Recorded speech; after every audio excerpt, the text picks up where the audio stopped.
Good evening sir. Good evening बच्चों, good evening. Good evening sir. Good evening sir. बेटा, good evening सभी बच्चों को। Good evening sir. Good evening good evening sir. Good evening बेटा। तो बेटा कल जो है काफी कुछ हो गया था, है ना।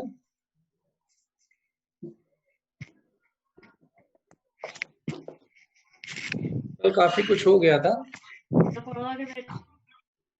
और आज भी काफी कुछ हो जाएगा। कल देखो ये हमने बता दिए थे, तो मैं फार्मूले एक दो न्यूमेरिकल भी बता दिए थे। क्यों बच्चों? कल क्या फार्मूला बताया था? Good evening sir. Good evening बेटा। कल फार्मूला देखो ये बताया था,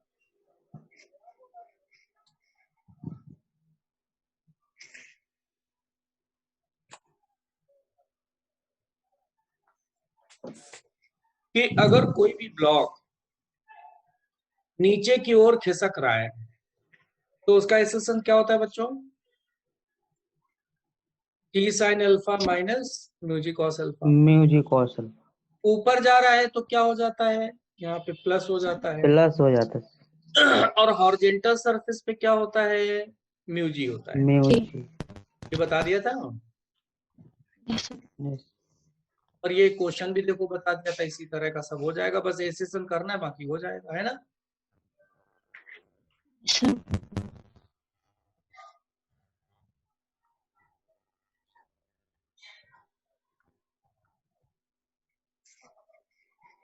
चलो आज अभी थोड़ा बहुत तुम्हें हम न्यूमेरिकल और बता देंगे।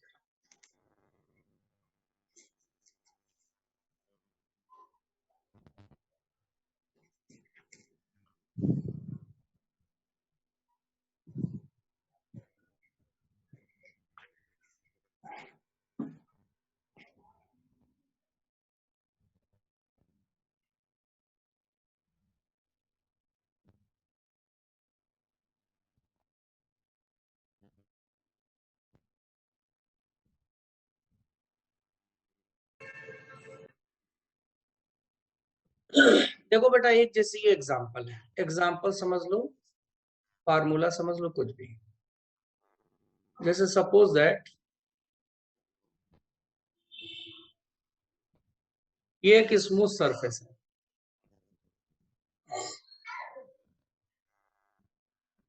और इस स्मूथ सरफेस पर ये डिस्टेंस इसकी जो है इंक्लाइंड प्लेन की एस। यहां पर कोई ऑब्जेक्ट है, अभी रेस्ट में है, यू जीरो है, ये एंगल थीटा है। अब ये ऑब्जेक्ट हम यहां से अगर छोड़ देते हैं तो यहां से मान लो कि बॉटम तक आने में टाइम टी लेता है। क्यों बच्चों? तो अगर बॉटम तक की टाइम लेता है और इसी तरह का एक ये है रफ सरफेस, बिल्कुल यही वाला रफ सरफेस सेम, ये भी एंगल थीटा है।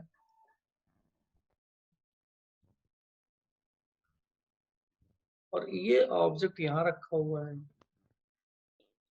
इसका यू यहां जीरो है और ये ऑब्जेक्ट यहां तक आने में, बोलो ये टी टाइम से ज्यादा लेगा, टी सेकंड से ज्यादा लेगा या कम लेगा? ये स्मूथ है और ये रफ है, कोफिशिएंट ऑफ फ्रिक्शन म्यू है, तो है ज्यादा लेगा रफ वाला। ज्यादा टाइम लेगा रफ वाला, लेगा। क्योंकि वो स्मूथ है, वो जल्दी आ जाएगा, ये टाइम ज्यादा लेगा। और डिस्टेंस बच्चों वही है, डिस्टेंस वही सब कवर करना है, एंगल भी वही है। तो मान लो ये n गुना टाइम ले रहा है, मतलब एन टी टाइम ले रहा है। कितने गुना टाइम ले रहा है? n गुना। तो अब इसमें क्वेश्चन यही है कि हमें यहाँ पर म्यू फाइंड आउट करना है। यानी कि दो प्लेन है, एक स्मूथ है एक रफ है। पार्टिकल रफ प्लेन पर स्मूथ के रिस्पेक्ट में n टाइम ज्यादा ले रहा है तो ये coefficient of friction rough surface का म्यू बताइए। ये क्वेश्चन हो गया। अच्छा अब देखो यहां पर ये फॉर्मूला लगाओ एस का UT plus half eighty square. तो यू कितना हो गया 0, हाफ, और ए एसिलरेशन स्मूथ सरफेस पर कितना होता है बच्चों नीचे? ये ऑब्जेक्ट जब नीचे आएगा तो यहाँ पर एसिलेशन कितना होता है? G sin theta. sin alpha. कल देखो याद कराया था कल, G भूल गए। sin alpha. जी साइन थीटा। अब यहाँ पर भी एस वाला यही फॉर्मूला लगा दो, यही वाला। तो यूटी 0 हो गया और हाफ एटी स्क्वायर। जब ऑब्जेक्ट ऊपर से नीचे जाता है तो कितना एक्सेलरेशन होता है? एक्सेलरेशन बताओ, ऊपर से नीचे जाता है G sin theta minus u cos theta. Mu g cos theta. Alpha तो अल्फा रख, और टाइम कितना लग रहा है एन टी, तो टी स्क्वायर करेंगे तो एन स्क्वायर टी स्क्वायर। अब इक्वेशन नंबर 1 और 2 को आपस में क्या कर दो, इक्वल कर दो, इक्वल हो जाएंगे ये दोनों क्योंकि डिस्टेंस सेम है। ये हो जाएगा 1 और 2 को कर दो, जाएगा half sine theta T square, half, यहां से जी बाहर कर दो, sine theta minus 2 cos theta N square T square. तो यहां से g/2 एक तो कैंसिल हुआ, यहां से क्या हुआ टी स्क्वायर कैंसिल हुआ, साइन थीटा एन स्क्वायर का अंदर मल्टीप्लाई करो तो N square sine theta minus mu N square cos. अब हमें निकालना है म्यू, तो म्यू वाला टर्म इधर ले आओ। तो mu N square cos theta N square sine theta, और माइनस में ये आ गया इधर साइन थीटा।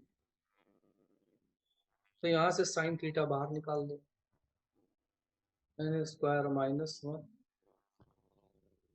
Sign theta. अब एन स्क्वायर का डिवाइड कर दो, तो mu cos theta, N square का डिवाइड कर दो, ये 1 minus 1/n square, N square का अलग अलग डिवाइड करो, तो म्यू आ गया 1 माइनस 1/n स्क्वायर, और साइन थीटा कॉस थीटा का डिवाइड कर दो तो आ गया टेन थीटा। ये बच्चों है फार्मूला, ये याद रखो कि अगर इंक्लाइंड प्लेन सेम है, एक रफ एक स्मूथ, तो स्मूथ प्लेन पर जितना टाइम लगता है इंक्लाइंड प्लेन पर रफ वाले में उससे n गुना ज्यादा टाइम लगता है। और coefficient of friction rough surface का mu is equal to 1 minus 1/स्क्वायर टेन थीटा होता है। ये याद रखो फार्मूला, नोट कर लिया तुम लोगों ने? देखो नोट कर लिया? सर थोड़ी स्लाइड Yes, ऊपर कर sir. दीजिए। ये नोट हो गया ऊपर? Yes, sir. चलो अब ये फार्मूला सर और ऊपर से नीचे को वैसे। सर थोड़ी नीचे कर दीजिए।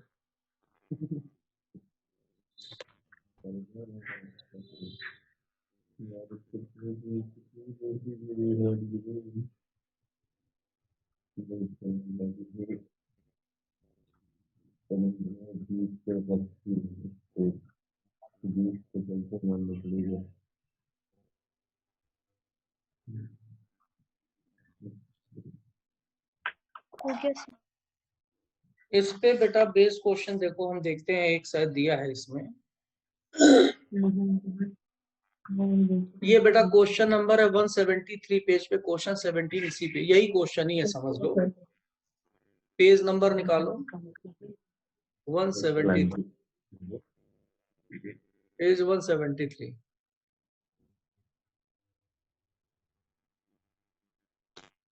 पेज 173 क्वेश्चन 17 देखो यही क्वेश्चन है, यही डायग्राम है, सब कुछ यही है, बस उसमें वैल्यूज गिवन है। कह रहा है starting from this a body slides down 45 degree inclined plane, ये एंगल 45 गिवन है। It takes slides down the same distance in the absence of friction. कह रहा है कि starting from this body slides down 45 degree inclined plane in twice the time it takes slide down the same distance in the absence of friction. यानी कि अगर इसमें यहां पर टी टाइम लगता है तो यहां पर कितना लगेगा 2t। 2t का मतलब इसमें डबल टाइम लग रहा है, तो n इज इक्वल टू कितना हो गया 2। ये n इज इक्वल टू कितना आ गया 2 आ गया, और थीटा कितना आ गया 45 आ गया। अब कोफिशिएंट ऑफ फ्रिक्शन पूछा है बच्चों, कह रहा कोफिशिएंट ऑफ फ्रिक्शन बताइए इंक्लाइंड प्लेन का। ये देखो ये लिखा हुआ है कोफिशिएंट ऑफ फ्रिक्शन, इसमें वैल्यू रख दो। Mu is equal to n क्या है 2 गुना है, तो 2 रख दो n की जगह, और यहां रख दो tan 45, तो ये आया 1 माइनस 1/4, और tan 45 कितना हो गया 1, ये हो गया 3/4 या 0.75। ये आंसर आ गया, फार्मूले में डायरेक्ट वैल्यू रख दो, बस ये आंसर आ गया। बोलो आगे समझ में। सर क्वेश्चन का पीडीएफ भेजेंगे है ग्रुप पे, क्वेश्चन का पीडीएफ भेजेंगे सर। ये बेटा वहां से कांटेक्ट किया करो न्यू लाइट से, जो मैम है, ये सब उनसे पूछा करो बेटा, है ना, तो ये सब वही बताएंगे।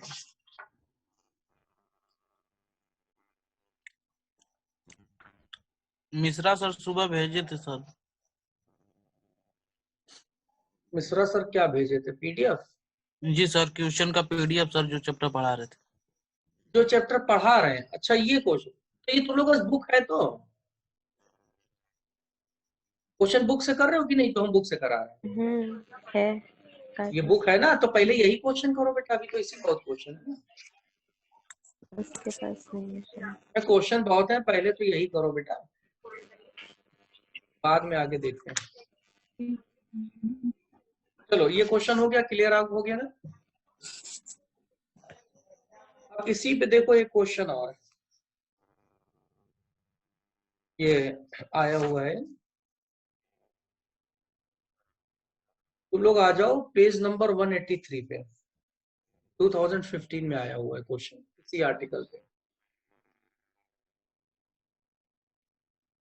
मिला। पेज नंबर 183 क्वेश्चन 110 मिल गया।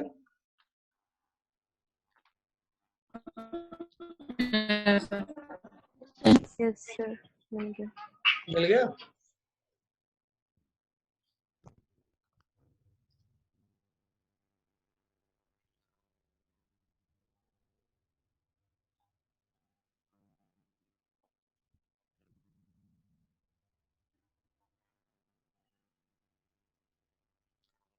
इसको पढ़ो जरा क्वेश्चन को बेटा, ये इसी तरह क्वेश्चन इंक्लाइंड प्लेन बताया था। हाँ इंक्लाइंड प्लेन तो चल रहा है, यही क्वेश्चन हो गया।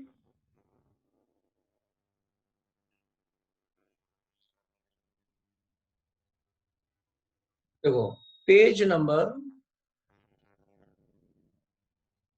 183 क्वेश्चन नंबर 110। इसमें भी देखो क्या कह रहा है, a plank with box on it at one end is gradually raised about the other end. As the angle of inclination with horizontal reaches 30 degree, the box start to slip and slides 4 meters down the plank in 4 seconds. The coefficient of static and kinetic friction between box and plank. देखो बेटा ये diagram बना हुआ है, इसमें एक ये box रखा गया है, इसका वेट mg, ये एंगल थीटा है। अब क्या कह रहा है, ध्यान देना बच्चों, एक्चुअली में जैसे ये वाला जो है ना, ये वाला जो प्लेन है, ये प्लेन पहले ये वाला प्लेन नीचे ही है और यहाँ कब्जा लगा हुआ है, कब्जा। तो प्लेन को धीरे धीरे धीरे धीरे ये ऊपर उठाते, ऊपर उठा उठा के कहाँ ले जाते हैं, 30 डिग्री एंगल तक। अब क्वेश्चन क्या बोला जा रहा है, जैसे ही यहाँ पर ये एंगल 30 होता है तो ब्लॉक फिर नीचे आ करके 4 सेकंड में 4 मीटर तक चलता है। ये ब्लॉक कितनी डिस्टेंस कवर करता है, 4 मीटर। टाइम कितना लगता है, 4 सेकेंड। अब स्टैटिक और काइनेटिक फ्रिक्शन बताना है। तो स्टैटिक फ्रिक्शन में बच्चों क्या होगा, स्टैटिक फ्रिक्शन क्या होगा, म्यू एस। स्टैटिक का मतलब ये हुआ बच्चों, वही देखो एंगल ऑफ रिपोज वाला, angle of repose. Static friction में क्या होता था, इतना एंगल कि ये बॉक्स यहां पर बैलेंस रहे, मूव ना करे। तो वो स्टैटिक फ्रिक्शन कितना आता था, ये अगर एंगल अल्फा माने, इसमें थीटा है, तो यही तो आंसर आया था कल एंगल ऑफ रिपोज जो बताया था। Yes sir. भाई कल हम लोगों ने देखो, कल हम लोगों ने यहाँ एंगल अल्फा माना था, और एंगल ऑफ रिपोज क्या होता है कि ये बॉक्स रखा रहे, नीचे की ओर मूव ना करे। तो हम लोगों ने निकाला था mu is equal to tan alpha. यहाँ अल्फा तो यहाँ अल्फा की जगह लिखा थीटा, तो mu is equal to tan theta हो गया। tan थीटा का मतलब हो गया tan 30, और tan 30 का मतलब 1/√3, 1/√3 का मतलब हो गया 1/1.7, 1.71 होता है √3 की वैल्यू। अब इसको बच्चों सॉल्व करो, बस यही आ जाएगा कोफिशिएंट ऑफ स्टैटिक फ्रिक्शन, क्योंकि इसमें आंसर बहुत नजदीक नजदीक दिए गए हैं, आंसर बहुत आसपास दिए गए, तो हमें पूरा इसको सॉल्व करना पड़ेगा। ठीक है, कितना आएगा ये सॉल्व करो, लगभग 0.6 आएगा। कितना आएगा बच्चों, 0.6 आएगा। 0.58 हाँ 0.0 0.58। एक मिनट, वो उससे कैलकुलेटर से सॉल्व कर लिया।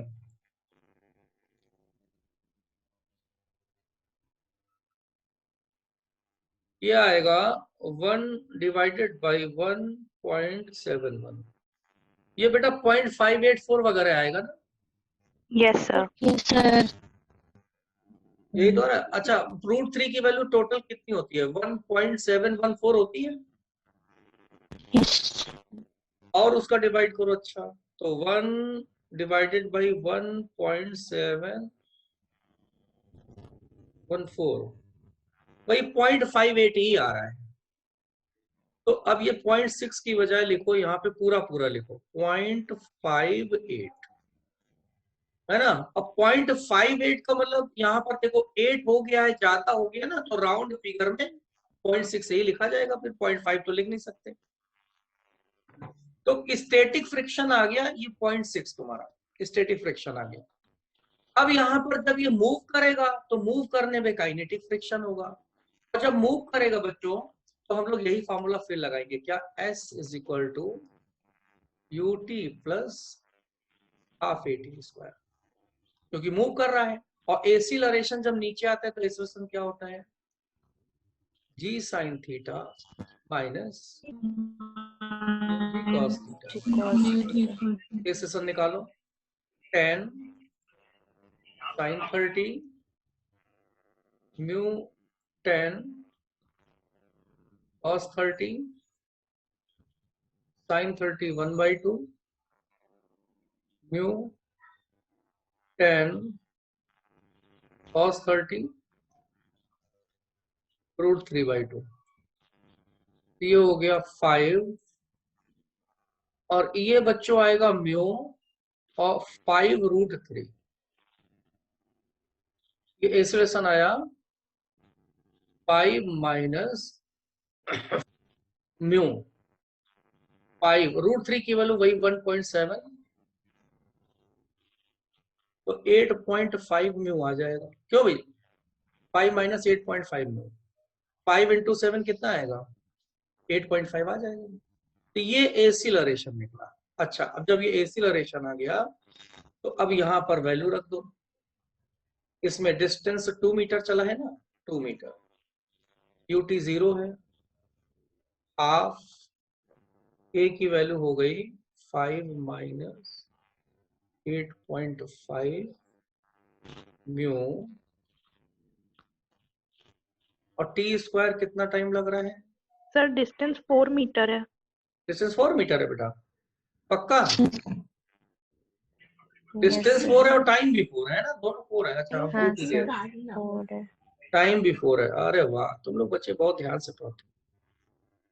ये भी 4 हो गया है ना, ये हो गया। अब ये देखो 2 4 × 8 आ गया, 5 - 8.5 ये म्यू के लिख सकते हैं। क्यों? क्योंकि चल रहा है तो काइनेटिक फ्रिक्शन हो गया, 16 हो गया, ये 16 हो गया। ये हो गया तुम्हारा 8 2 जा, यहाँ 1 = आया 5 - 8.5 म्यू के, और 2 आ गया यहाँ पे, है ना। अब इसको और सॉल्व करो जरा, ये 2 इधर ले आओ तो 1/2, 5 - 8.5 म्यू के, 8.5 म्यू के इधर ले जाओ, और ये 5 और -1/2 ये हो गया, ये 2 5 जा 10 - 1 9/2 हो गया। तो म्यू के आ गया 9/2 और नीचे और आ जाएगा 8.5 आ जाएगा। तो ये कितना आ जाएगा? 0.58। ये भी 0.58 आया। Yes sir. 0.58 का मतलब ये भी 0.6 ही आ गया। आ गया? तो ऊपर वाला जो आंसर बच्चों आया था, देखो वो भी 0.6 था, mu S kinetic friction, static वाला कोफिशिएंट स्टैटिक फ्रिक्शन, और काइनेटिक भी 0.6 आया। तो कौन सा आंसर सही है? थर्ड आंसर सही होगा। बिल्कुल बिल्कुल बिल्कुल, थर्ड आंसर सही होगा। बोलो, क्लियर ये क्वेश्चन? अब बेटा, अब तुम लोग आ जाओ, ये क्वेश्चन देखो 103 नंबर, इसी के बगल पेज पे, ये भी इसी आर्टिकल पे बेस है जो हम लोग पढ़ रहे हैं।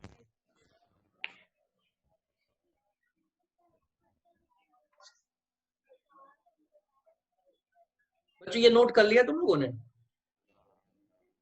Yes sir. देख लो, कहीं ना किया हो तो देखो, ये है, सब नोट हो गया बच्चों? देखो सारे बच्चों का नोट हो गया तो हम हटा रहे हैं। अब यही क्वेश्चन देखो, इसके लेफ्ट पेज में 103, वो इसी आर्टिकल पे जो हम लोग पढ़ रहे हैं बच्चों।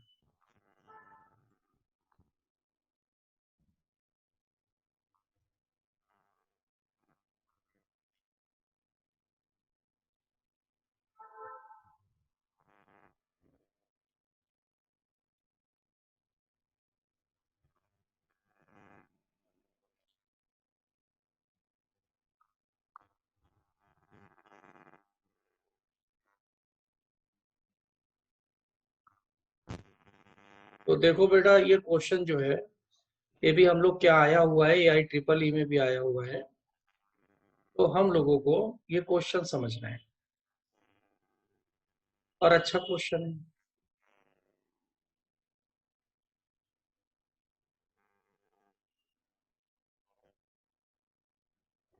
तो page number 182,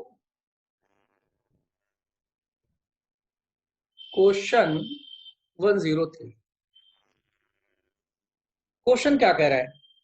upper half of inclined plane of inclination theta perfectly smooth, while lower half is rough.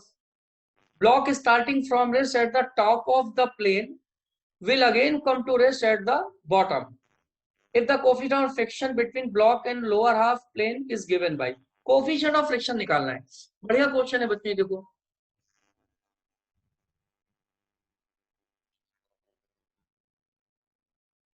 ये एक इंक्लाइंड प्लेन है, यहां पर जो इसका ऊपर का आधा पोर्शन ये वाला,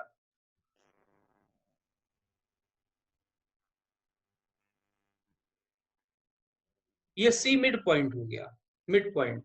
तो ऊपर का आधा पोर्शन क्या हो गया, स्मूथ। स्मूथ का मतलब इसके लिए म्यू कितना हो गया, 0। और ये नीचे का आधा पोर्शन सी भी हो गया रफ,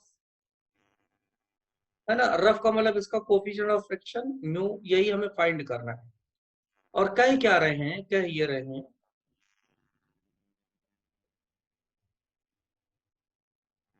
कि यहां पर इसके अपर पॉइंट पे एक ब्लॉक रखा गया है, यहाँ एकदम ऊपर जो है ब्लॉक रखा गया है, ये का मास m। अब यहाँ रेस्ट में है, यानी कि u इज इक्वल टू 0 है। अब बच्चों बताओ, अगर इस मास को यहाँ से छोड़ेंगे तो ये तो यहाँ पे चिकना है, स्मूथ है, तो ये मास क्या होगा, तेजी से नीचे आएगा। जैसे इसे नीचे आएगा स्पीड बढ़ेगी, स्पीड इसलिए बढ़ेगी क्योंकि ये स्मूथ है। स्मूथ है। तो ये इस ब्लॉक की स्पीड बच्चों पॉइंट सी तक बढ़ेगी, और जैसे ही सी के बाद ये ब्लॉक आएगा तो ये रफनेस शुरू हो गई। अब रफ क्या करेगा, इसके ऊपर फ्रिक्शन लगाएगा, तो इस ब्लॉक की स्पीड सी से कम होना स्टार्ट हो जाएगी और बी पर ये ब्लॉक रुक जाएगा, बी पर वेलोसिटी 0 हो जाएगी, फिर से 0 अपने आप हो जाएगा। तो अगर ऐसा हो रहा है तो ये कोफिशिएंट ऑफ फ्रिक्शन हमें म्यू निकालना है। ये क्वेश्चन हो गया बच्चों, क्वेश्चन क्लियर हो गया। एक इंक्लाइंड प्लेन है, आधा पोर्शन स्मूथ आधा रफ है, यहाँ ऊपर के पॉइंट पे एक जो है ये ब्लॉक रखा गया है, स्टार्टिंग से यहाँ नीचे खिसकना स्टार्ट होता है, सी पॉइंट है, सी पॉइंट तक इसकी वेलोसिटी बढ़ती है, यहाँ से रफ शुरू हो जाता है, जैसे ही रफ स्टार्ट होता है वेलोसिटी कम होती है और बॉटम पे वेलोसिटी 0 हो जाती है। इसका मतलब ये हुआ कि मास ने जितना ए से सी तक डिस्टेंस कवर किया, उतनी ही डिस्टेंस मास ने सी से बी तक कवर किया। डिस्टेंस सेम हो गई ना, सेम डिस्टेंस कवर किया। अब यहां पर हमें म्यू निकालना है। देखो बच्चों, इस क्वेश्चन को हम बहुत शॉर्ट मेथड से कर सकते हैं। कैसे कर सकते हैं, उसके लिए एक फंडा देखो। जैसे सपोज दैट हम लोग यहां से चलना स्टार्ट हुए, साइकिल से, मोटरसाइकिल से, कुछ भी मान लो, अपने घर से निकले और चलना स्टार्ट हुए। अब यहां से चलना जब स्टार्ट करेंगे तो यहाँ पर इनिशियल वेलोसिटी कितनी होगी, 0 होगी ना बच्चों। और फिर यहां से एसीलरेटर लेंगे, एसीलरेटर लिया और हम 1 किलोमीटर तक चले आए। यहां पर कितना आ गया, ये 1 किलोमीटर। अब हमें क्या करना है, यहां पर हमने एसीलरेशन लिया, एसीलरेटर लिया अपनी बाइक का और 1 किलोमीटर चले गए, और यहां पर जा करके 1 किलोमीटर रुक गए। अब जब 1 किलोमीटर यहां पर जाकर के रुकेंगे तो हमें यहां से क्या होगा, ब्रेक लगाना पड़ेगा, रिटार्डेशन करना पड़ेगा। तो यहाँ एसीलरेशन ए था। अब बताओ यहां से 1 किलोमीटर फिर रुकना है जाकर के, तो रिटार्डेशन कितना होना चाहिए। जब हमने एसीलरेशन लिया,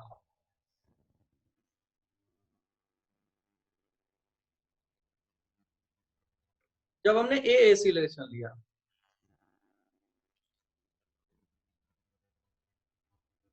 जब एसीलरेशन लिया तो 1 किलोमीटर चले गए। अब कितना रिटार्डेशन लें, रिटार्डेशन में कितना ब्रेक लगाए कि 1 ही किलोमीटर पे जाके रुक जाए।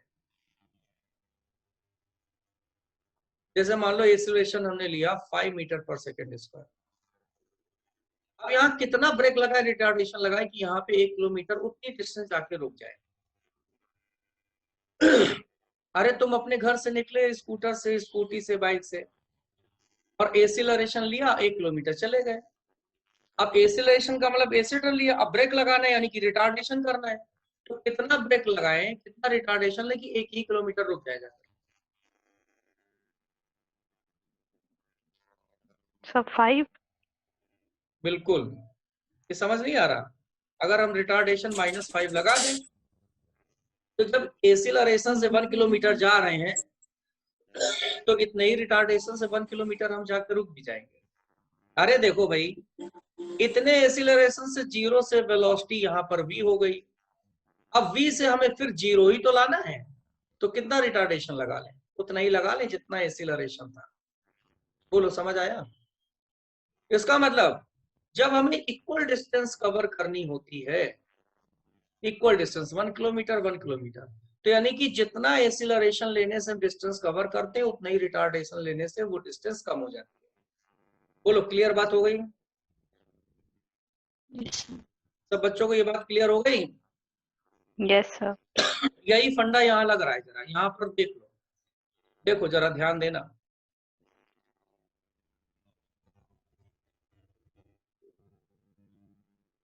यहां से जब पार्टिकल चला तो यहां से यहां तक गया s मीटर, तो यहां से यहां तक जब गया तो यहाँ एसिलरेशन होगा। और फिर जब c से b तक गया वो भी s मीटर ही गया, तो यहाँ रिटार्डेशन कितना होगा? माइनस से होगा, तभी तो रुक जा रहा है आखिर के। बोलो भाई। तो इसका मतलब ये हुआ a से c तक जितना एसिलरेशन होगा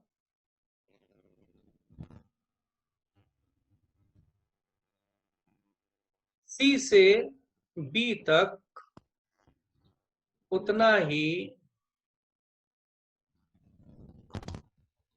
रिटार्डेशन होगा। ये बात जो हमने लिखी है समझ आ गई एकदम पक्का? Yes sir. अब बताओ बेटा, तुम लोग बताते जाओ। A से जब हम C तक जाएंगे, ये स्मूथ सरफेस है, तो A से C तक ये वाला एसिलरेशन कितना होता है स्मूथ सरफेस पे? और ये एंगल गिवन होगा शायद। क्या होगा एसिलरेशन? जी साइन थीटा। जी साइन थीटा।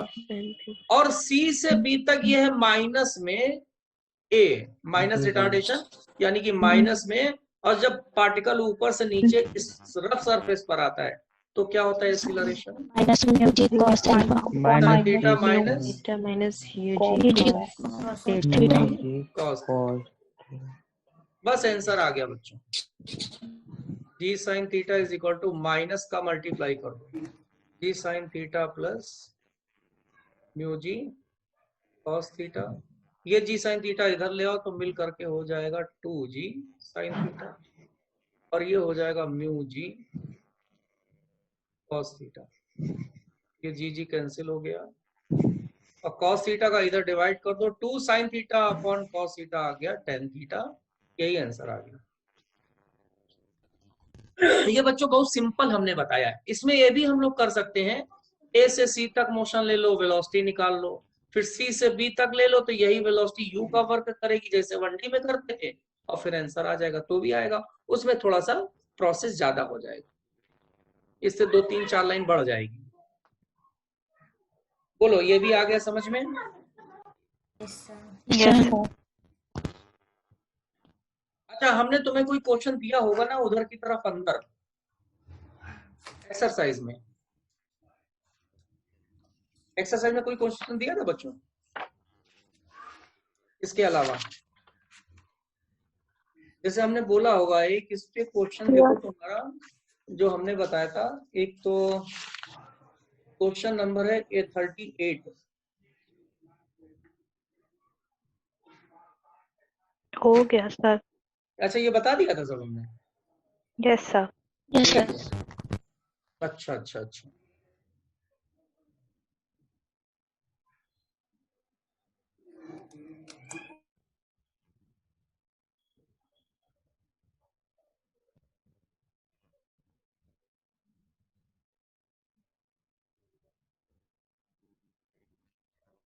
एक जैसे 13 नंबर देखो,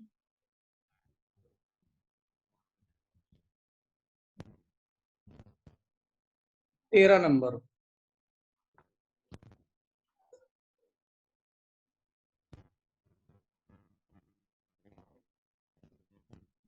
तेरह नंबर 173 पेज है।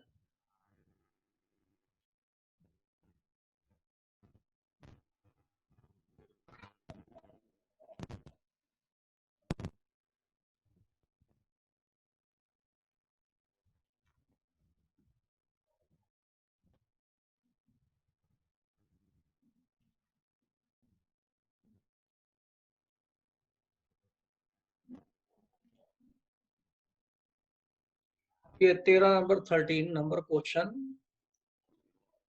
पेज 173 कह रहा है A force of 49 Newton is just able to move a block of wood weighing 10 kg or rough horizontal surface. Its coefficient of friction.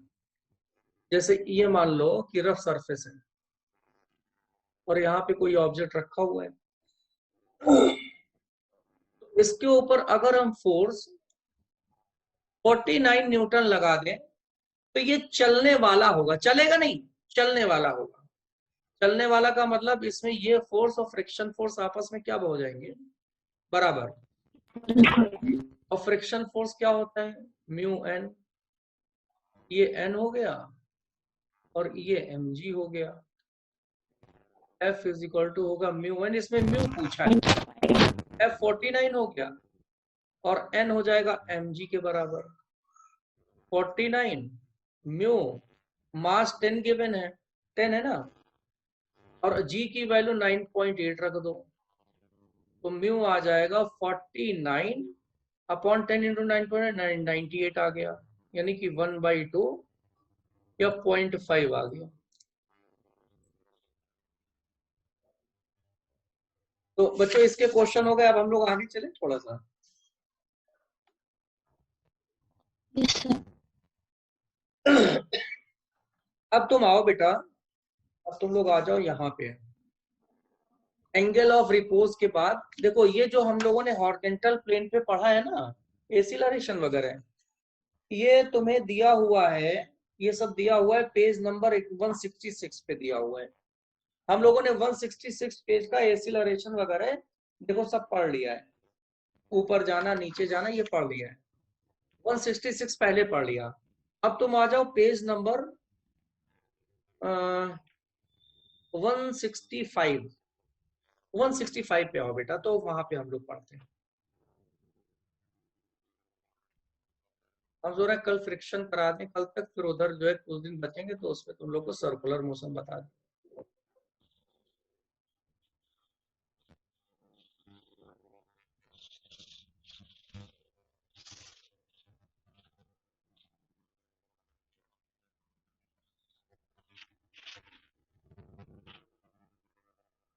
Sir हाँ तो सर्कुलर मोशन कब से स्टार्ट करेंगे? लो, अभी हमने क्या बोला और तुम वही पूछ रही हो, फ्रिक्शन तो खत्म हो जाए। कल फ्रिक्शन अगर खत्म हो गया तो परसों सर्कुलर मोशन बताएंगे। Yes sir.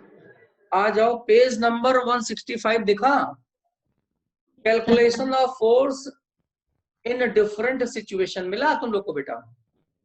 Yes, sir. हाँ, तो इसमें केस फर्स्ट है minimum pulling force. Minimum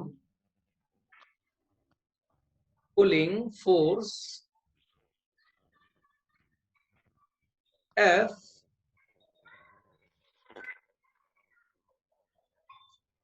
at an angle alpha from horizontal। ये बेटा देखो आर्टिकल, तो इसका मतलब अब क्या है जरा समझो।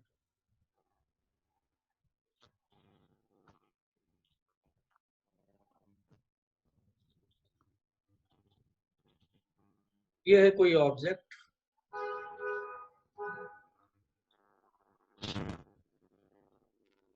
इसमें बच्चों क्या कर रहे हैं कि इसमें खींच रहे हैं और अल्फा एंगल पे ये फोर्स लगा रहे हैं, हॉरिजॉन्टल से ये अल्फा एंगल पे फोर्स लगा रहे हैं। तो ये कह रहा है क्वेश्चन में कि मिनिमम पुलिंग फोर्स क्या हो कि ये ऑब्जेक्ट चलने वाला हो, चले ना चलने वाला हो, चलने वाला हो। इसका मतलब ये सिचुएशन कैसी है, देखो हर एक में दो केस होते हैं, एक स्टैटिक या लिमिटिंग और दूसरा होता है काइनेटिक। एक में चलने वाला हो या बैलेंस हो, एक ही बात है, और एक में होता है चल दे। तो इसमें ये कह रहा है minimum pulling force at an angle alpha for horizontal for moving, यानी कि ये पहला केस है बच्चों कि लिमिटिंग कंडीशन का है। लिमिटिंग में क्या बॉडी चलेगी? नहीं चलेगी, चलने वाली होगी। ये बेटा माइक ऑफ करो, बच्चों की आवाज आ रही है। तो यहां पर ये लिमिटिंग कंडीशन है कि जब ये फोर्स लगाएंगे तो ऑब्जेक्ट चलने वाला होगा, चलेगा नहीं। काइनेटिक कंडीशन में अलग हो जाएगा। तो अब इसका एफबीडी बनाओ। अब बच्चों बताओ, ये फोर्स लगाएंगे तो ऑब्जेक्ट किधर चलने वाला होगा? Horizontal direction. इसके कंपोनेंट करो, एफ कॉस अल्फा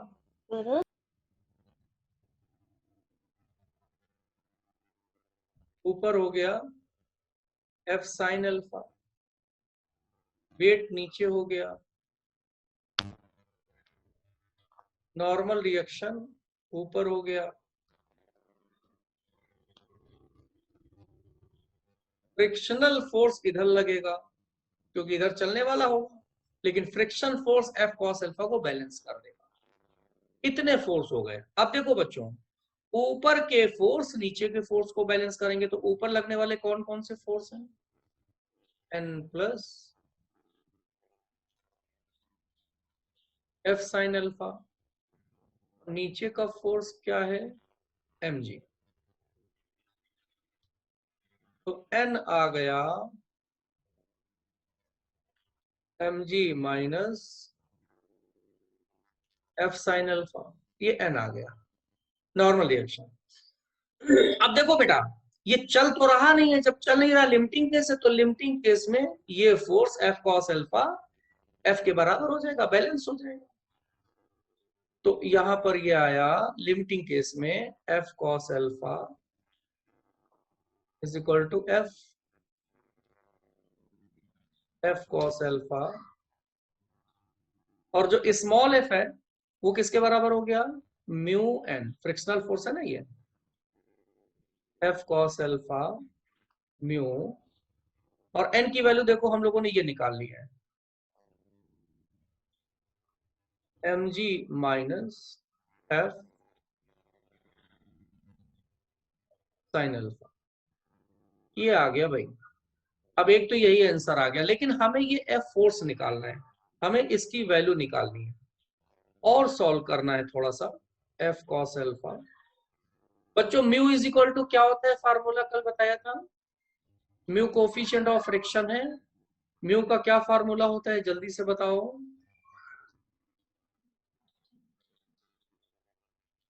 म्यू का फार्मूला क्या होता है, जल्दी से बताओ। tan alpha. tan theta, alpha नहीं, थीटा है एंगल ऑफ फ्रिक्शन, और अल्फा यहां पर है इसका हॉरिजॉन्टल के साथ फोर्स का बना एंगल। तो अल्फा नहीं लेंगे, tan थीटा, और थीटा यहाँ पे कौन सा होगा? याद है ना, ये एफ हो गया, नॉर्मल रिएक्शन में ये एंगल थीटा बनेगा, ये वाला। ये हम लोग डायग्राम में नहीं दिखाते। तो म्यू हो गया tan theta, angle of friction. और बच्चों mg को हम लोग चाहें तो वेट होता है, वेट, ये भी लिख सकते हैं W minus F sine alpha. अब देखो यहाँ पे करो एफ कॉस अल्फा, और tan थीटा क्या आएगा? Sign theta upon cos theta, W minus F sine alpha. Cos theta इधर ले जाओ, F cos alpha cos theta, और साइन थीटा का अंदर मल्टीप्लाई करो, W sign theta minus F sine alpha sine theta. अब यहां से F sine alpha sine theta इधर ले आओ, लेफ्ट हैंड साइड। ये है F cos alpha cos theta, और प्लस में F sine alpha sine theta W sine theta. F बाहर कर दो, अंदर बचा बच्चों cos alpha cos theta plus sine alpha sine theta और W साइन थीटा। अब बताओ बच्चों, ये तुम लोग को फार्मूला मालूम है? ये फार्मूला होता है, मालूम है तुम लोग को? ये फार्मूला होता है कॉस अल्फा माइनस थीटा। चाहे cos alpha minus cos theta लिखो, चाहे cos theta minus cos alpha लिखो। तो cos alpha minus cos theta का फॉर्मूला हो गया cos alpha cos theta plus sine alpha sine theta. और बीच में अगर प्लस की जगह माइनस हो जाए तो यहाँ माइनस की जगह प्लस हो जाता है। ये आ गया डब्ल्यू साइन थीटा। तो फोर्स निकल आया डब्ल्यू साइन थीटा अपॉन में कॉस अल्फा माइनस थीटा हो चाहे थीटा माइनस अल्फा, दोनों सही है, ध्यान रखना। ये आंसर आ गया बच्चों, ये फोर्स लगाना पड़ेगा। बोलो कोई प्रॉब्लम?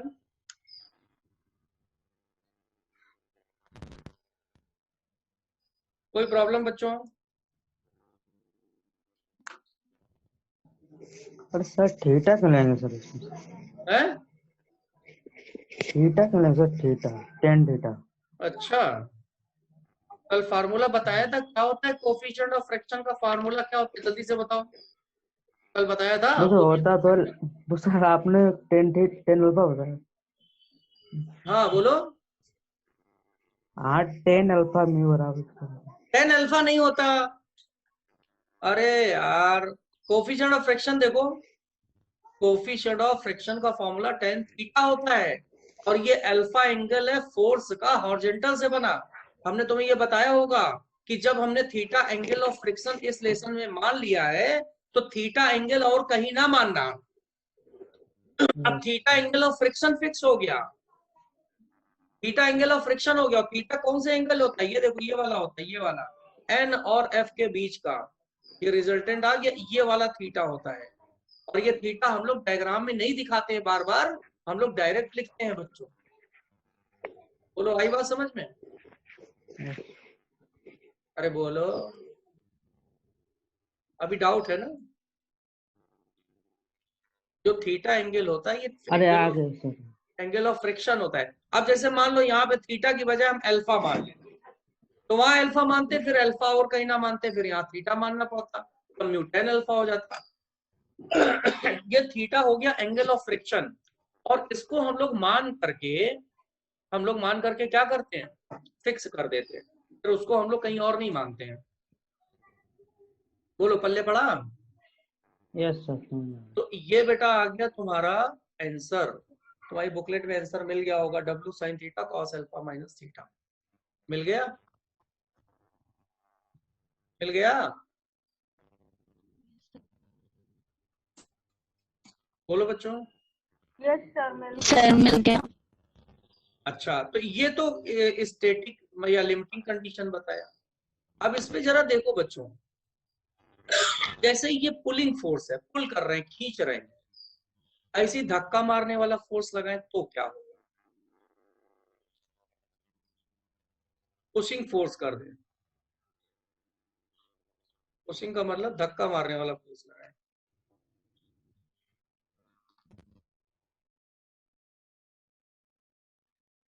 पुशिंग फोर्स, उसी के आगे है नोट्स में तुम्हारे।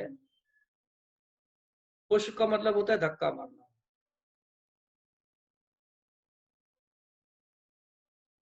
अब जैसे यहाँ पे हम इसको ऐसे धक्का मारे और ये एंगल थीटा हो जाए,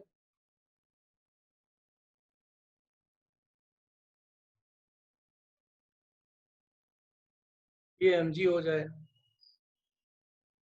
ठीक है, ये नॉर्मल रिएक्शन हो जाए। तो अब हमें बच्चों यही निकालना है कि ये F जब धक्का मारेंगे तो F कितना होगा, यानी कि कितना फोर्स लगाएं कि ये ब्लॉक चलने वाला हो, चले ना, चलने वाला। तो इसको भी कंपोनेंट करेंगे। देखो ये थीटा है, ये थीटा हो गया, ये F हो गया, इसी F को आगे बढ़ा दो। अब F का कंपोनेंट ये हो गया क्या? F cos theta. और नीचे की डायरेक्शन में क्या हो जाएगा? F sin theta. तो अब F sin थीटा की डायरेक्शन पलट गई। देखो ऊपर से और इससे कंपेयर करो जरा, तो ऊपर ही वाला डेरिवेशन हो जाएगा। ऊपर साइन अल्फा ऊपर आ रहा है, यहाँ पे भी थीटा देखो हटाना पड़ेगा, थीटा नहीं मान सकते हम लोग, क्योंकि थीटा हम लोगों ने क्या मान लिया? एंगल ऑफ फ्रिक्शन मान लिया ना, तो इस थीटा की जगह अल्फा कर दो। थीटा हम नहीं मान सकते क्योंकि हमने एंगल ऑफ फ्रिक्शन मान रखा, अल्फा कर दिया।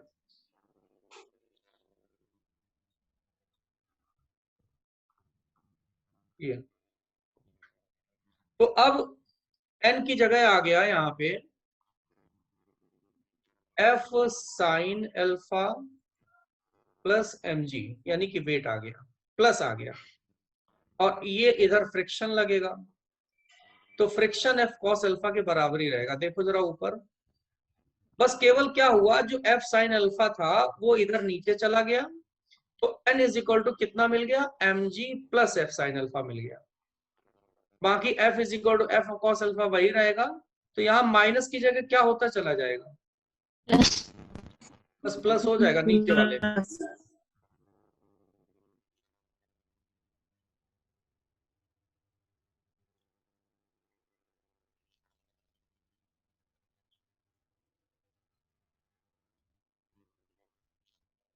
यहाँ भी प्लस हो जाएगा, ये प्लस हो जाएगा। अब जब ये इधर जाएगा तो ये माइनस हो जाएगा। हमने बोला था अभी, जब ये माइनस हो जाएगा, ये माइनस हो जाएगा, तो फार्मूले में ये प्लस हो जाता है।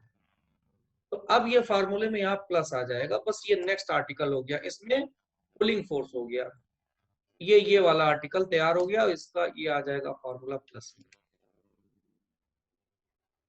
आगे समझ में? बोलो बेटा, पल्ले पड़ा कि नहीं पड़ा? Yes sir.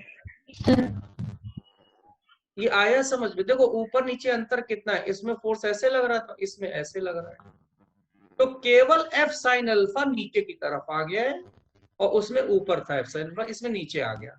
तो जब नीचे आ जाएगा तो n जो है f साइन अल्फा और mg के सम के बराबर हो गया। अब जब बराबर हो गया, बाकी सब देखो वही है, तो यहाँ पर n की जगह ये प्लस हो जाएगा, ये प्लस हुआ, ये प्लस हुआ, यहाँ पर प्लस हुआ, इधर आके माइनस हो गया, इधर माइनस हो गया, और यहाँ प्लस हो गया, बस इतना अंतर है। अब देखो, इसको हम तुम्हें ऐसे फार्मूला याद कराएं। अभी हमें लग रहा है कुछ बच्चों को समझ नहीं आया है, वो हमें समझ आ जाता है। देखो अच्छा, हम तुम्हें एक तरीके से हम फार्मूला देखो याद कराएं, कुछ बच्चों को नहीं आया ना अभी? क्यों बेटा? आ गया सर। आ गया है? चलो एक बार हम तुम्हें अच्छा और बताते हैं, इसमें ऐसे, इसको ऐसे याद रखो, सिंपल सा और बता देते हैं तुम्हें, इसको ऐसे याद रखो। अब देखो सब कुछ चेंज कर दे रहे, कलर वगैरह। देखो जैसे ये मास है, ये फोर्स हम लोग लगाएंगे अल्फा एंगल पे, तो ये पुलिंग फोर्स हो गया, खींच रहे हैं, ये पुलिंग फोर्स है, पुलिंग फोर्स। इसमें कितना फोर्स लगाएं कि चलने लगे, चलने वाला हो, क्या हो जाएगा, W sine alpha upon cos alpha minus theta. बस ये आंसर आ गया। ये याद हो गया फार्मूला तुम्हें? फार्मूला याद कर लो। और इसमें बच्चों क्या करना है, इसमें ऐसे धक्का मारना है, ऐसे धक्का मारना है, ये F हो गया, ये हो गया पुशिंग फोर्स। तो इसमें केवल क्या होता है, ये माइनस की जगह प्लस हो जाता है। अब हमें लगता समझ आ जाना चाहिए बच्चों formula, W sine alpha F is equal to, और नीचे हो जाता है कॉस अल्फा प्लस थीटा, ये हो जाता है। बोलो अब आ गया? नहीं, अल्फा नहीं होता यार, ऊपर थीटा होता है ना, सर W, ये अल्फा नहीं, यहाँ पे थीटा और ये भी थीटा। तो अगर हम लोग खींचे इधर की तरफ, तो यहाँ कॉस अल्फा माइनस थीटा, और ऐसे धक्का मारे तो धक्का मारने पर कॉस अल्फा प्लस थीटा होता है। बोलो आया?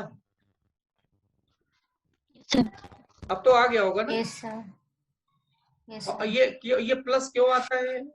बस इसीलिए आता है क्योंकि यहाँ पे इसमें खींचने में साइन वाला ऊपर होता है, और धक्का मारने में साइन वाला कंपोनेंट नीचे आ जाता है, तो माइनस का प्लस हो जाता है। और बाकी हमने डेरिवेशन बता दिया, डेरिवेशन ना करो तो ना करो बेटा, कोई जरूरी नहीं है इसका, बस एक लाइन तक को हमने फार्मूला बता दिया, वो याद रखो, ये हमने तुम्हें फार्मूला बता दिया, इसको याद रखो कि अगर अल्फा एंगल पर फोर्स लगाएं तो लिमिटिंग कंडीशन के लिए कितना फोर्स लगाना चाहिए, W sin theta upon cos alpha minus theta, और अगर इसको हम धक्का मारे तो लिमिटिंग कंडीशन में कितना धक्का मारना चाहिए, W sin थीटा और cos अल्फा प्लस थीटा। अब तो आ गया समझ में बच्चों, लिमिटिंग कंडीशन में आ गया? Yes, sir. सब बच्चों को आ गया?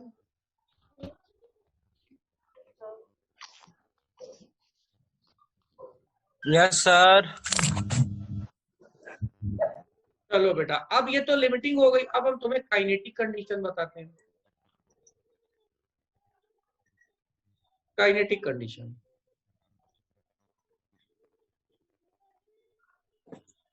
अब इसी में काइनेटिक कंडीशन, काइनेटिक का मतलब क्या हो गया, जब चलने लगे। काइनेटिक कंडीशन तुम्हारे नोटबुक में दिया नहीं है बच्चों, है ना, तो ये नोट कर लेना। अब देखो बच्चों, एक कर लो काइनेटिक कंडीशन, दूसरा आ जाएगा। जैसे हम लोग इधर फोर्स लगा रहे हैं बच्चों, इतना फोर्स हम लगा दे ये अल्फा एंगल पे, हम थीटा लिख रहे हैं, थीटा नहीं लिखना है, लेकिन थीटा क्यों नहीं लिखना है, थीटा इसलिए नहीं लिखना है क्योंकि थीटा हम लोग एंगल ऑफ फ्रिक्शन मान चुके हैं, ये अल्फा एंगल पे फोर्स एफ लगा रहे हैं। अब ये ऑब्जेक्ट इधर चल रहा है, इधर चलने लगा, अभी क्या था, चल नहीं रहा था, चलने वाला था, लिमिटिंग या काइनेटिक कंडीशन थी। अब ऑब्जेक्ट इधर चलने लगा, अब चल रहा है, एक्सीलरेशन आ गया, तो कंपोनेंट करो, एफबीडी बनाओ, ये क्या हो गया, एफ कॉस अल्फा, ऊपर हो गया एफ साइन अल्फा, इधर हो गया नॉर्मल रिएक्शन, नीचे हो गया वेट mg, इधर हो गया फ्रिक्शनल फोर्स, ये आया।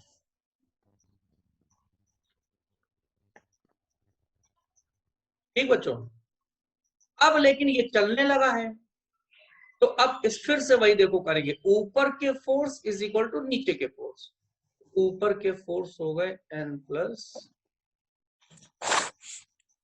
F sine alpha is equal to mg, तो n प्लस है ये, n इज इक्वल टू क्या निकला, mg minus F sine alpha, n निकल आया। अब देखो ये इधर की ओर चलने लगा है, तो जब चलने लगा तो लगाओ F net is equal to M A, net force बताओ बच्चों कितना हो गया, अब चल रहा है तो ये ज्यादा हो गया और ये कम हो गया फ्रिक्शन फोर्स, तो क्या आया, F cos alpha minus frictional force और एम ए। अब बच्चों देखो कुछ नहीं है, बहुत सिंपल है, जो पीछे फोर्स में पड़ा है वही सब है, एफ कॉस अल्फा और फ्रिक्शनल फोर्स का फॉर्मूला होता है म्यू एन, तो एफ कॉस अल्फा माइनस, और एन की वैल्यू ये है, ये रख दो यहाँ पे, एम जी माइनस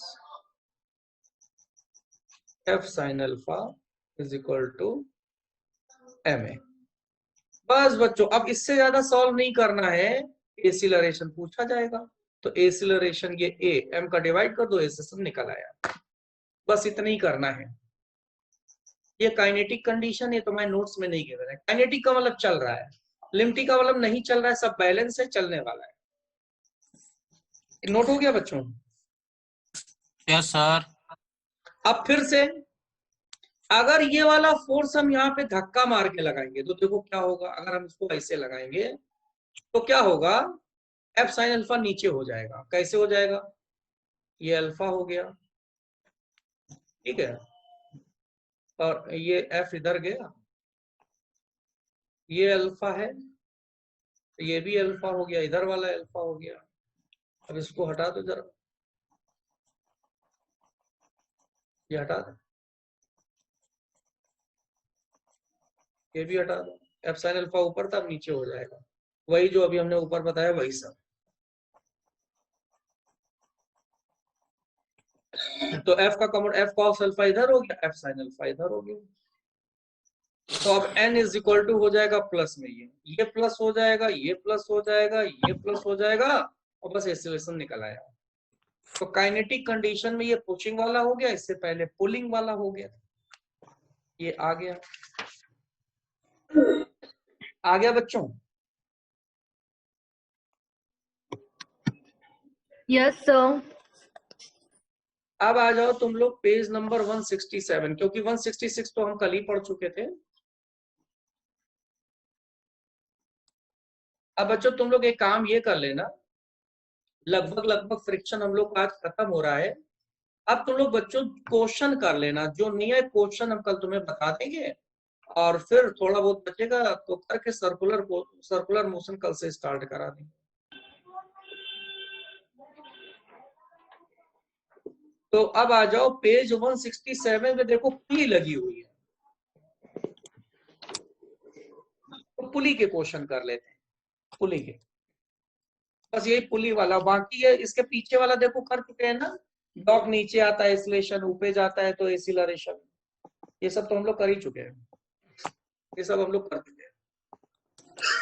अब आ जाओ ये pulley, mass m1 placed on rough horizontal plane, और मास m2 जो है वो हैंग कर रहा है। अब यहां पर भी पुली के क्वेश्चन कुछ करने पड़ेंगे, क्योंकि एग्जामिनेशन में आते हैं। ये देखो बच्चों, ये मास हो गया m1,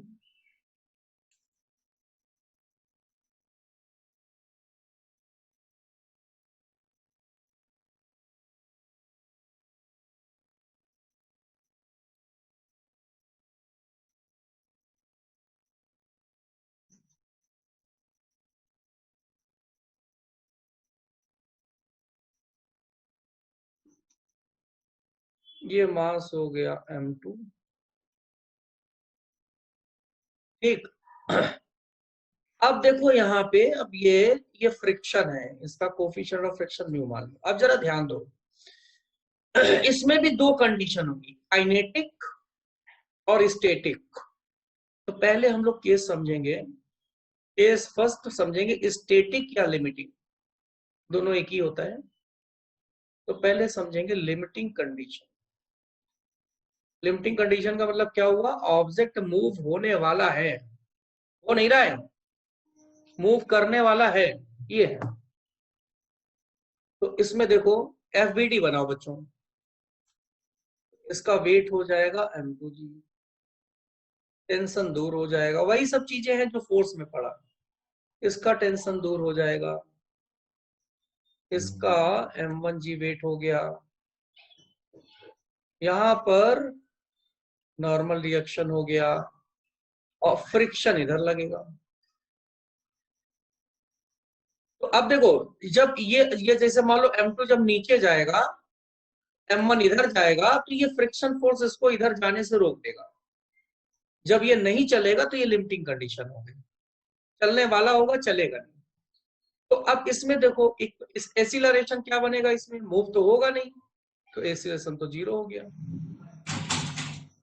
अब टेंशन निकालना रह गया, तो फॉर m2, इसके लिए देखो m2 के लिए m2g और t आपस में बराबर हो गया, t is equal to m2g, क्योंकि मूव तो हो नहीं रहा है भाई।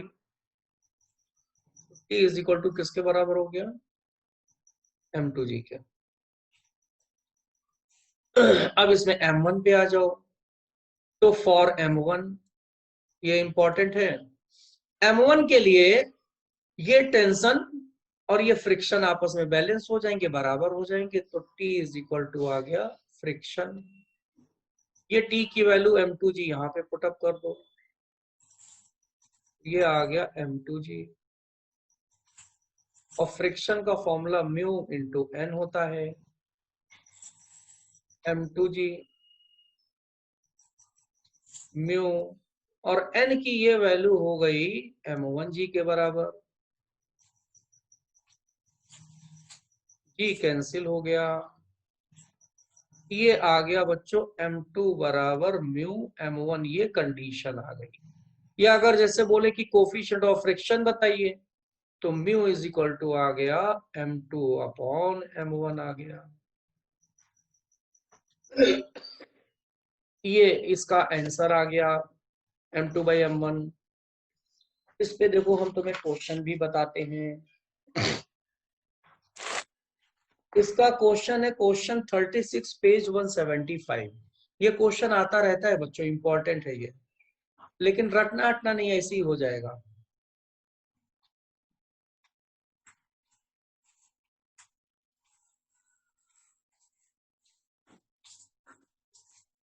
पेज 175 क्वेश्चन 36 इसी पर बेस्ड है।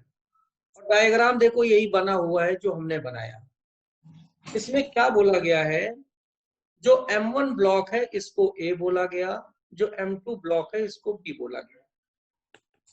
A का मास 2 kg है, यानी कि इसका मास भी गिवन है 2 kg। देख लो लैंग्वेज में, है ना। अब कह रहा है block of mass A 2 kg and table shown figure is 0.2। ये म्यू की वैल्यू बच्चों 0.2 दे रहा है। कह रहा है what would be the maximum mass value of B. ये मास बी m2 कितना होना चाहिए so that two blocks do not move, कि ये दोनों ब्लॉक मूव ना करें। m2 निकालना क्या होना चाहिए, देखो ये लिखा है, ये लिखा है फॉर्मूला m2 क्या होना चाहिए, ये आ गया म्यू की वैल्यू 0.2 और m1 की वैल्यू 2, तो m2 आ गया कितना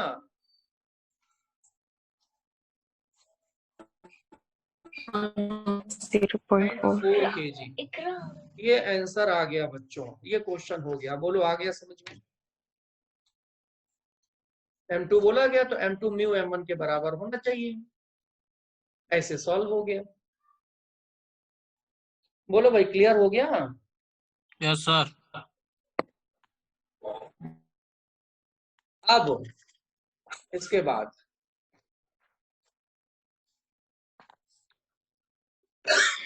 बाद ये देखो कि इसकी काइनेटिक कंडीशन, यानी कि चलने लगे तो क्या होगा।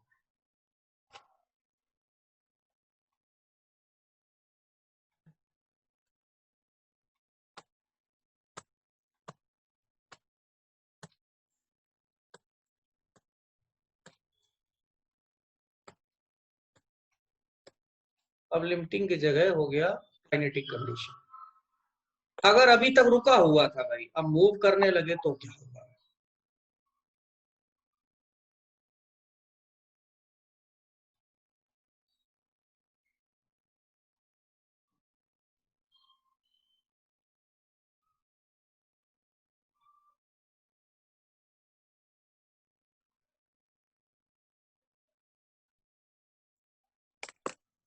ये सरफेस है।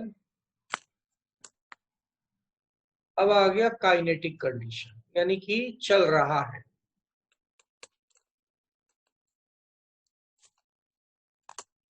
काइनेटिक कंडीशन चल रहा है।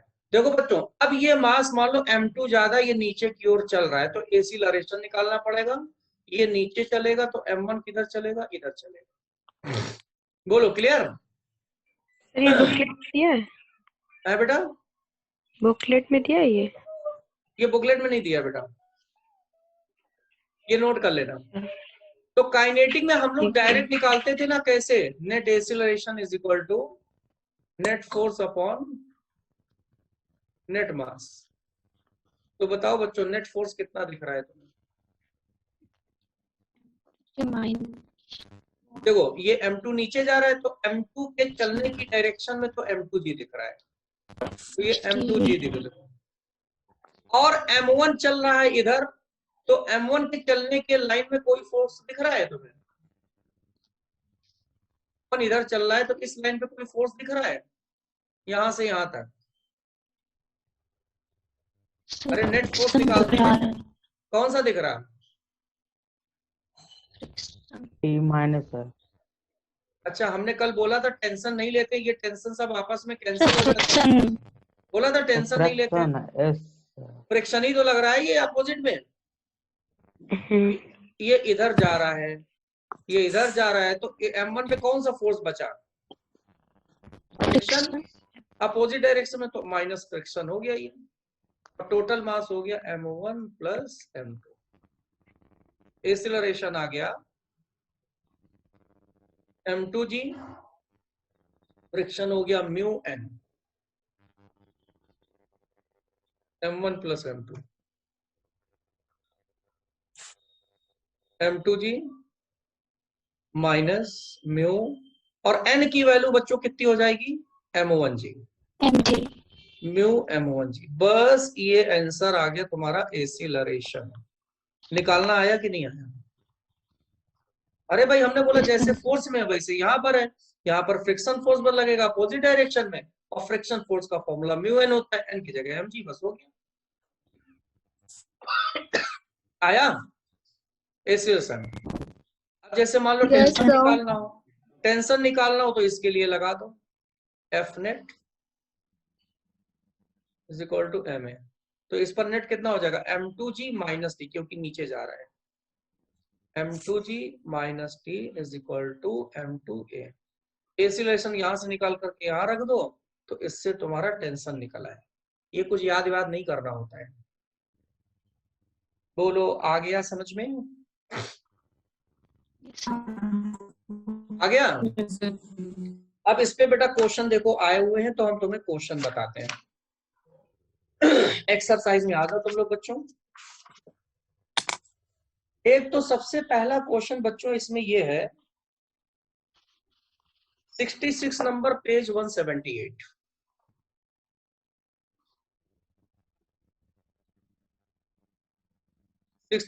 नंबर पेज 1 से ये नोट कर लिया, हटा दें?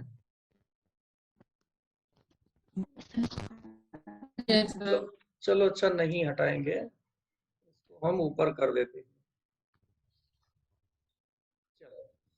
अब इस पे बेस क्वेश्चन जैसे हम तुम्हें बता रहे हैं, पेज 178 क्वेश्चन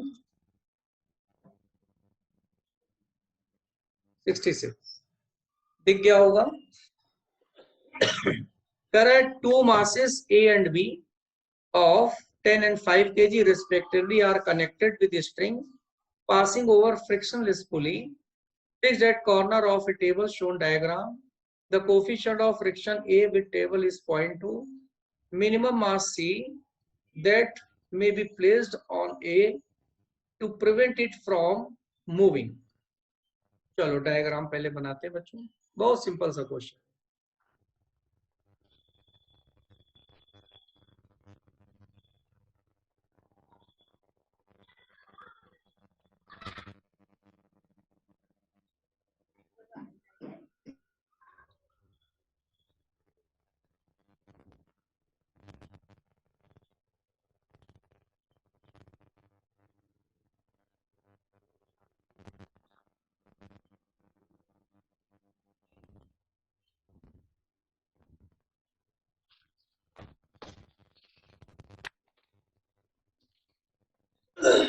करेक्ट, ए और बी के मास है 10 kg 5 kg। ए का ये 10 kg हो गया और ये बी हो गया 5 kg, और ये रखे हुए हैं बच्चों जहां पे कोफिशिएंट ऑफ फ्रिक्शन ए का टेबल के साथ में, ए का टेबल के साथ में कोफिशिएंट ऑफ फ्रिक्शन 0.2 है। अब बच्चों ये कह रहा है सी का मास क्या हो कि वो ए को आगे जाने से रोक सके। जैसे यहां पर सी का मास मान लो m, अब अगर जैसे सी मास m हटा देंगे तो ए इधर की ओर भागने लगेगा और बी नीचे भागने लगेगा। तो बी नीचे ना भागे और ए राइट हैंड में ना भागे, इसके लिए एक और मास m ऊपर रख दिया गया ए के। तो अब यही कह रहा है कि m की वैल्यू क्या हो कि सिस्टम मूव ना करे, यानी कि सिस्टम का एक्सेशन 0 हो जाए, यानी कि ये बैलेंसिंग कंडीशन बन जाए, यानी कि स्टैटिक हो जाए, यानी कि लिमिटिंग हो जाए, ये कह रहा है क्वेश्चन में। बोलो बच्चों, ठीक है। तो अब सब बैलेंस हो गया। अब FVD बनाओ, वेरी सिंपल। ये B हो गया तुम्हारा 5G, टेंशन T हो गया, इधर टेंशन T हो गया, और नीचे अब बताओ बच्चों, ये देखो हम बना रहे हैं, नीचे कितना वेट लगेगा? दोनों का लगेगा ना इसमें, 10 प्लस M, 10 प्लस mg, और यही होगा नॉर्मल रिएक्शन को ये मिल करके बैलेंस करेगा। ये नॉर्मल रिएक्शन दोनों का हो गया, तो N इज इक्वल टू हो जाएगा 10 प्लस mg। अब यहां पे B के लिए देखो, फॉर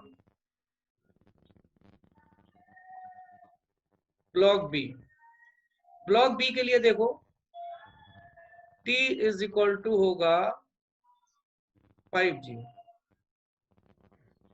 T किसके हो गया? 5G के बराबर। और यहां पर देखो, ये T किसको बैलेंस करेगा? ये T इधर लगेगा तो फ्रिक्शन इधर लगेगा, तो ये वाला T किसको बैलेंस करेगा? फ्रिक्शन, या फ्रिक्शन टेंशन को बैलेंस कर लेगा। For block A and C, यहां पर टेंशन फ्रिक्शन को बैलेंस कर लेगा। टेंशन की वैल्यू ऊपर वाले इक्वेशन से रख दो, यहां से 5G। फ्रिक्शन म्यू N के बराबर हो जाएगा, 5G म्यू, और N हो गया 10 plus mg, 10 plus mg। N किसको बैलेंस करेगा? ये पूरा बैलेंस करेगा ना, 10 प्लस mg। अब बच्चों म्यू की वैल्यू तुम्हें लिखना पड़ेगा। अच्छा, यहां से G और G कैंसिल कर सकते हैं। म्यू कितना है? 0.2, 10 प्लस mg, G कैंसिल हो गया, और ये आ गया 5/0.2 is equal to 10 plus m।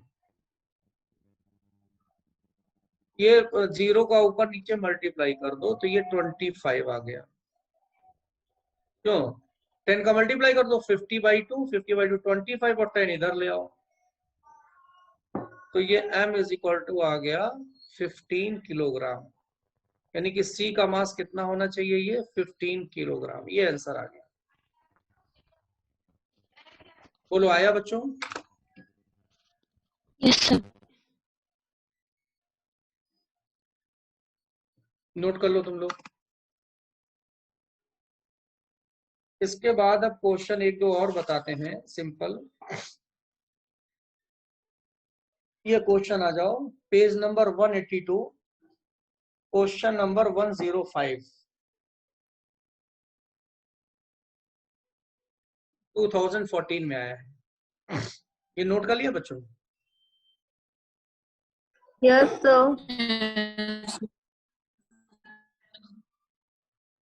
अब आ जाओ यहाँ पे देखो, page 182,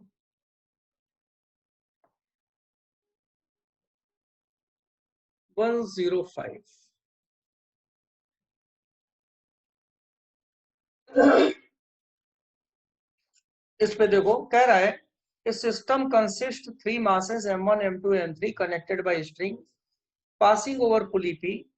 The mass m1 hangs freely, m2, m3 are on rough horizontal table. Coefficient of friction mu.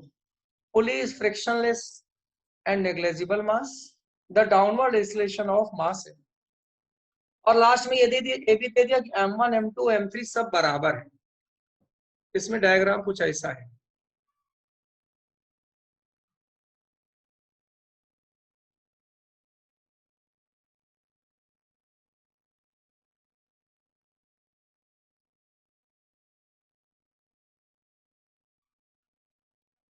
ये m है, सब m1, m2, m3 है, लेकिन सारे के मास सेम है। ये रफ हॉरिजॉन्टल टेबल है, यहाँ कोएफिशिएंट ऑफ फ्रिक्शन म्यू। कह रहा है इसका डाउनवर्ड एक्सेलरेशन बताइए, यानी कि ये नीचे जा रहा है और ये दोनों इधर जा रहे हैं। अब एक्सेलरेशन निकालना है, तो बताओ बच्चों, ए नेट हम कर देते हैं F net upon M net. तो एफ नेट नेट फोर्स कितना आएगा बताओ। ये तो नीचे जा रहा है तो mg हो गया, है ना। और अब बताओ यहां पर इसके ऊपर किधर किधर फोर्स लगेगा, इसका वेट mg हो जाएगा, नॉर्मल रिएक्शन n हो जाएगा, इसका वेट mg हो जाएगा, नॉर्मल रिएक्शन n हो जाएगा, है ना। और जब ये आगे जाएगा तो इस पर फ्रिक्शन इधर लगेगा, और ये भी जब आगे जाएगा तो इस पे फ्रिक्शन इधर। अब दो पे फ्रिक्शन लगेगा ना, दो मास है, दोनों पे फ्रिक्शन लगेगा, और दोनों पर फ्रिक्शन बराबर होगा। क्यों बराबर होगा बच्चों बताओ, एक ही सरफेस है और इन दोनों के मास भी सेम है। मास अलग अलग होता तो अलग होता फ्रिक्शन, F1 F2। चूंकि मास सेम है तो इसलिए फ्रिक्शन भी बराबर होगा। अब नेट फोर्स क्या बच्चों बता सकते हो, एक ही लाइन में देखो आंसर आ जाएगा, एक ही लाइन का आंसर आ जाएगा, बता सकते हो। नेट मास नेट फोर्स, तो ये mg नीचे जा रहा है तो इस पे नेट वेट नेट फोर्स कितना हो गया mg, और इन दोनों एम्पेयर मूव इधर कर रहे हैं इस डायरेक्शन में, इस लाइन पे कोई फोर्स लग रहा है दोनों मास पे है, फिक्स फिक्स है, फोर्स कोई नहीं लग रहा है, इन दोनों मासेस पे कोई फोर्स लग रहा है। भाई ये मास इस डायरेक्शन में चल रहा है, इस डायरेक्शन में, इस डायरेक्शन में फ्रिक्शन लग रहा है ना, फ्रिक्शन अपोज लग पा रहा है सर। Yes, sir. फ्रिक्शन तो लग रहा है कि नहीं लग रहा है। Yes sir. अरे अभी पीछे क्वेश्चन बताया है तुम लोगों को, टेंशन नहीं लेते हैं। फ्रिक्शन कितना हो जाएगा 2f, क्यों 2f हो जाएगा, दोनों पे फ्रिक्शन बराबर है, f इसका तो 2f माइनस हो गया, और टोटल मास कितना हो जाएगा बताओ, m प्लस m 3m हो गया। अब ये आया mg माइनस 2f, और f इज इक्वल टू क्या हो जाएगा म्यू n, और n इज इक्वल टू क्या हो जाएगा,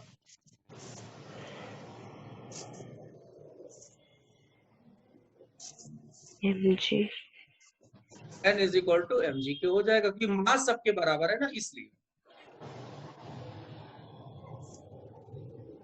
m कॉमन लेके कैंसिल कर दो तो आएगा g minus 2 mu G by 3, और यहां पर g निकालो बाहर, 1 माइनस 2 म्यू बाई 3। ये आंसर आ गया, इक्वेशन देखो निकल आया, कोई ना कोई ऑप्शन तुम्हें मिल जाएगा। नंबर सर अच्छा। थोड़ी सी स्लाइड नीचे कर दीजिए। हाँ ये बताओ बच्चों, ये तुम लोग को समझ आ रहा है कि नहीं आ रहा है भाई, देखो यस क्योंकि सर आ रहा है। हाँ वो जिस डायरेक्शन में चलता Yes, है उस डायरेक्शन में फ्रिक्शन हम लेते हैं, एफ नेट निकालना। भाई ये m जो है नीचे जा रहा है तो फोर्स mg हो गया, और ये दोनों मास जा तो इधर रहे हैं लेकिन इनके अपोजिट ये फ्रिक्शन लग रहा है और एक ही लग रहा है, तो माइनस 2f हो गया, ये 2f, f की जगह म्यू एन म्यू mg हो गया, आंसर आ गया। Yes sir. आ गया।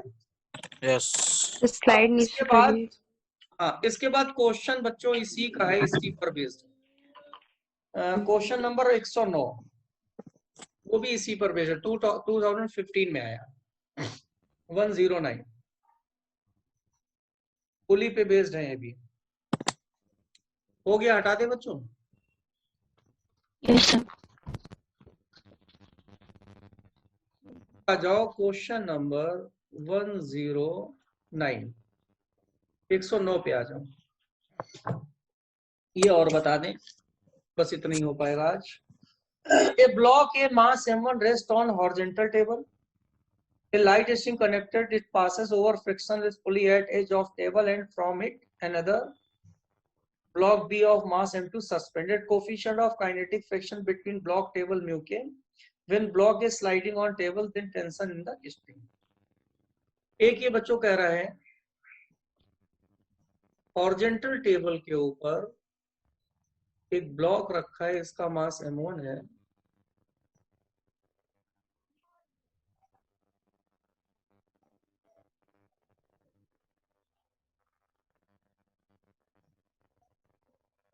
और ये मास m2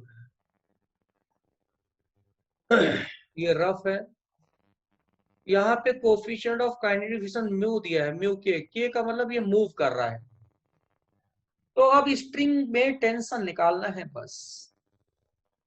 तो ये टेंशन T और ये T हमें निकालना है। FBD बनाओ, M2G, M1G, N इधर फ्रिक्शन। सबसे पहले एक्सीलरेशन। अब ये बच्चों तुम लोग हमें ऐसे से बताओ कितना हो जाएगा F net upon M net. ये तुम लोग बताओ भाई, F नेट कितना फोर्स लगेगा, नेट फोर्स कितना है यहाँ? सर भाई ये नीचे जा रहा है, जी अब ये वाला इधर जा रहा है, तो ये क्या हो गया M2G। M2G और बताओ और कोई है? माइनस एफ हाँ वेरी गुड माइसन, ये देखो फ्रिक्शन है माइनस है और M1 प्लस M2, तो ये आ गया M2G और F क्या हो जाएगा म्यू N। F का फार्मूला म्यू N। UMG बेटा माइक ऑफ करो, कोई चिल्ला रहा है। M2G माइनस म्यू और N की वैल्यू ये हो गई किसके बराबर है? जी लो बेटा एक्सीलरेशन निकल आया। अब तो निकालना आ गया होगा, यस अब टेंशन निकालना है बस। तो ऐसा करो, इसके लिए लिख लो, ये नीचे जा रहा है, ये फॉर्मूला लगा दो, टेंशन निकल आया। F net is equal to MA। तो नेट फोर्स ये नीचे जा रहा है, तो नेट फोर्स हो गया M2G minus T M2A। T इधर ले आओ, M2A इधर ले आओ, M2G minus M2A M2G minus A, और A की वैल्यू ये रखना पड़ेगा तुम्हें, यही M2G माइनस म्यू M1G और अपॉन में M1 प्लस M2, ये रखना पड़ेगा। अब एक काम और कर लो, G पूरे में कॉमन ले लो G, तो यहाँ 1 बचा, यहाँ G निकल गया M2 बचा, यहाँ G निकल गया माइनस म्यू M1 बचा अपॉन में M1 प्लस M2 बचा।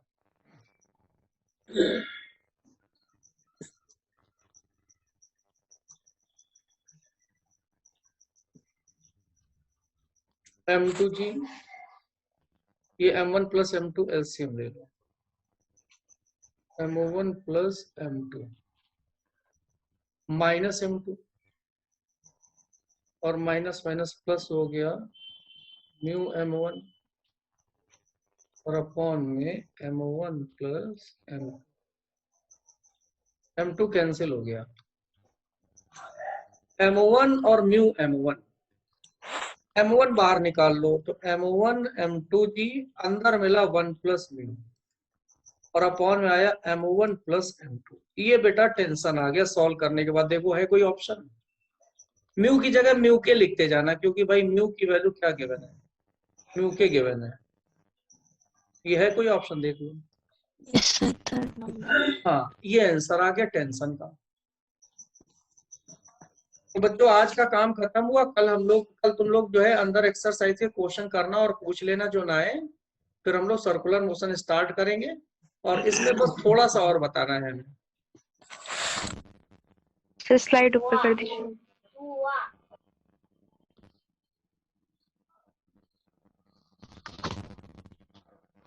स्लाइड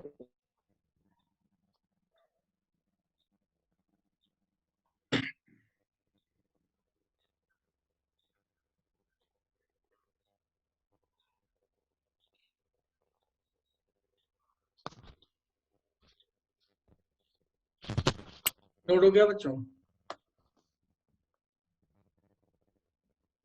नोट हो गया है? हो गया सर नोट। तो बेटा ठीक है, अब गुड नाइट, हम लोग कल मिलते हैं। और तुम लोग क्वेश्चन करना जो नहीं है पूछना। Okay sir, thank you sir. Thank you sir. Okay बेटा।